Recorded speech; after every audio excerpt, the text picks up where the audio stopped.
The Galil ACE, the successor to the classic Israeli AK variant that is still in use today around the world. So why the update? Why even bother resurrecting an old design? Well, the answer is a bit strange. 7.62 by 39 is a popular caliber around the world, and tons of nations are set up to produce it. However, there aren't that many firearms that use it aside from AKMs. The Finns have the Sako RK95 TP, but that isn't even in production anymore. So IWI answered the call and introduced the ACE, an improvement over the old Galils in many ways, that is now available in 7.62 by 39, making it appealing to other nations. Now, it's no secret that I'm a fan of the old Galil. I once called it Israel's best small arm, and it is a favorite of mine. I've done a video on my classic example, but is the new model a worthy successor? It's no secret that I'm not a big fan of the Tavor, and I think IWI has a lot to make up for with guns like the Uzi Pro and the accuracy problems of the X95. But what about this gun? Well, let's check out some of its features. First, we have a set of great sights. The front is an adjustable post with a glowing night sight. The rear is an AR-15-like peep with two glowing dots and settings for 300 and 500 meters. The rear sight can also be removed. The muzzle device resembles a simple A2 birdcage. The stock is user adjustable and can be folded for ease of storage. I do wish it used an AR-15 buffer tube though. The safety can be operated from either side, but on the left side it has a switch like the classics. The elimination of the dust cover safety results in a more well-sealed system. The charging handle is on the left side, which is brilliant, and the sliding dust cover resembles one found on an M249 F&C or the old micro Galils. The fore-end comes with a rail system to add whatever the user desires, and the pistol grip features a storage compartment. So how does it shoot? Well, I brought out 27 loaded magazines to shoot for a total of 810 rounds. Let's see how it does. Alright, here we go. First shots with my new Galil ACE. Let's see how it performs.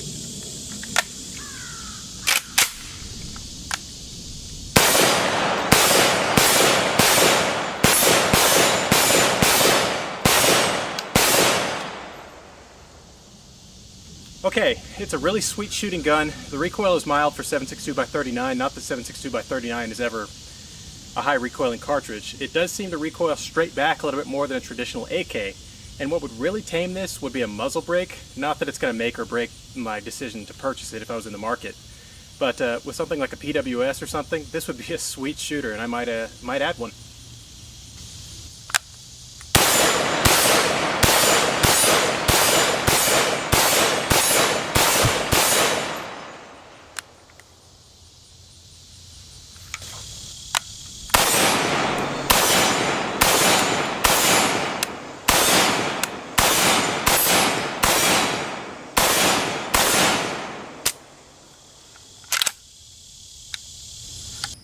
Alright, something I immediately noticed that I like about the Galil ACE is, well, it does have a polymer lower. Some of you guys might not like that.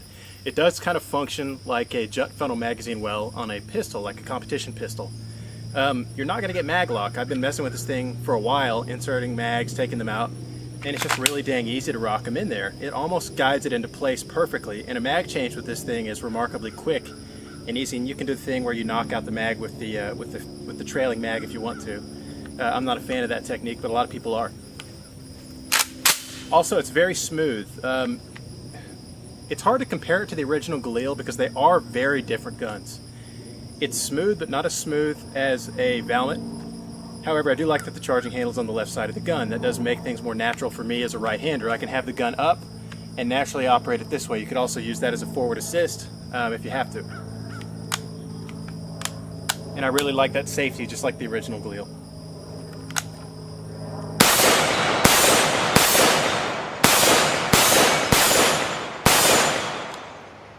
You know, it's throwing the shell casings out of there with consistency, not too hard. The original Galil really throws the cases out of there. It's like a giant brass rainbow. This thing, not as violent as that, does its job, does it right. Let's keep shooting. So I wanted to go ahead and get the accuracy portion of the test out of the way early on, so I used the included cheek riser, which is nice that it comes with the gun. and went ahead and threw my 4X ACOG on top of the rail. The rail does run the top of the receiver, which is nice. So I lined it up on the back of the Ranger and fired several 5-shot groups at an IDPA silhouette that I spray painted with green spray paint. I actually ran out of stickable targets that day when I was sighting in various other things. But I will say the recoil impulse from this gun kind of posed a little bit of a problem here. I like to get my eye pretty close to the ACOG, and it really wanted to flip back. Almost got me a few times, but didn't quite make it. Just kissed me a little bit on the eyebrow. But what was really impressive was the groups. That first one right there you saw was a little bigger than 1.5. This was the best one, but I do consider this a fluke. Just a little under 1 inch. That was the best group of the day by far. However, I would not call this a sub-MOA gun. So next up we have about a 1.25 inch group, which was pretty darn good, actually. I mean, I was really blown away by how this gun performed. But this group here is a little more reflective of the performance I was getting that day. This is about a 1.5 inch group. So I would confidently call this a 1.5 inch gun. So just a little over 1 MOA. So not bad, really. I was astonished. So again, that safety really comes in handy if you see a threat or a target or an animal that you're hunting. If you're hunting with a Galil, I don't see why you couldn't or wouldn't.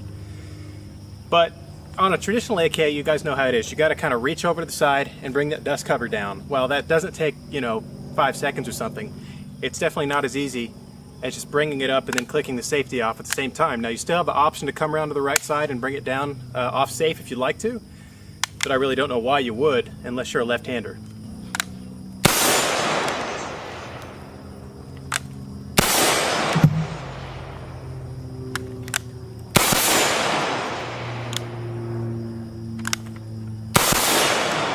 It's remarkably slower when you have to come around to the other side.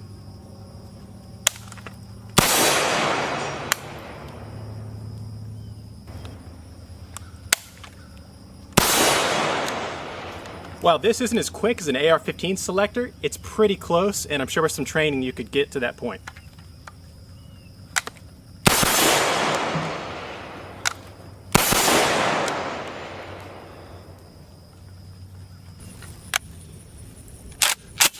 Let's try some offhand shots at 100 meters.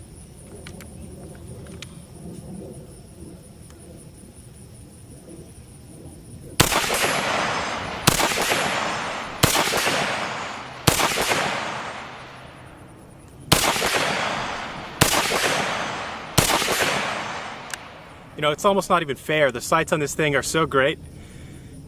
I'm having a lot of fun with this thing. A lot better than trunnion mounted sights on an AKM.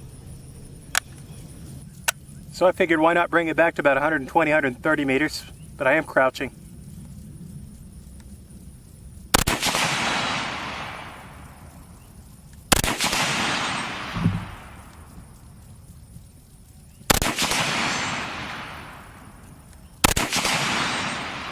So now it's time to take it back to 300 meters with iron sights. This is always my favorite part of any rifle test. I really like trying and seeing how accurate a rifle can be using the irons at 300 meters. Now, I knew the Galil would probably be better than a gun with trunnion-mounted sights like an AKM, but I really didn't know to what extent, and I was pleasantly surprised. This gun seriously blew my mind. It was not only very reliable without spoiling too much of the test, but I could make this thing dance. I only missed a couple rounds. I really wasted more ammunition back here than I should have just because I kept shooting it because I was having so much fun.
So now we're just kind of to the reliability portion of the test, where I'm just blowing through ammo for the sake of blowing through ammo.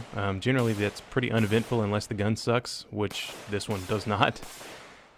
Really, it was pretty uneventful. I was just dumping magazine after magazine. The gun was getting very, very hot. I eventually put a glove on my left hand, but this wasn't to that point yet. This did give my trigger finger a workout, though, that's for sure. And really trying to work that trigger as fast as possible was actually kind of interesting.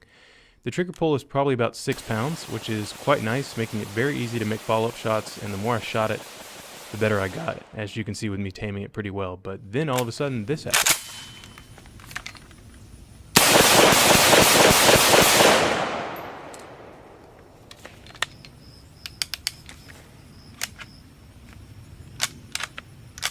One malfunction.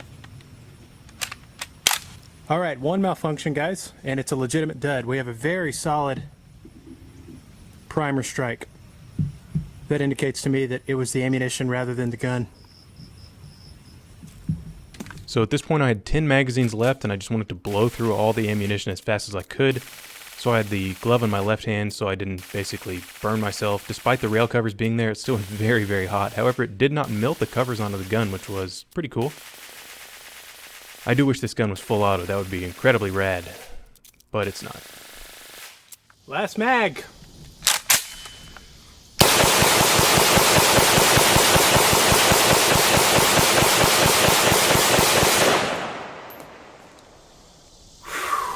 So 27 magazines later, 810 rounds fired, and we had one malfunction that was most likely due to ammo based on the very solid primer hit, but failure to ignite.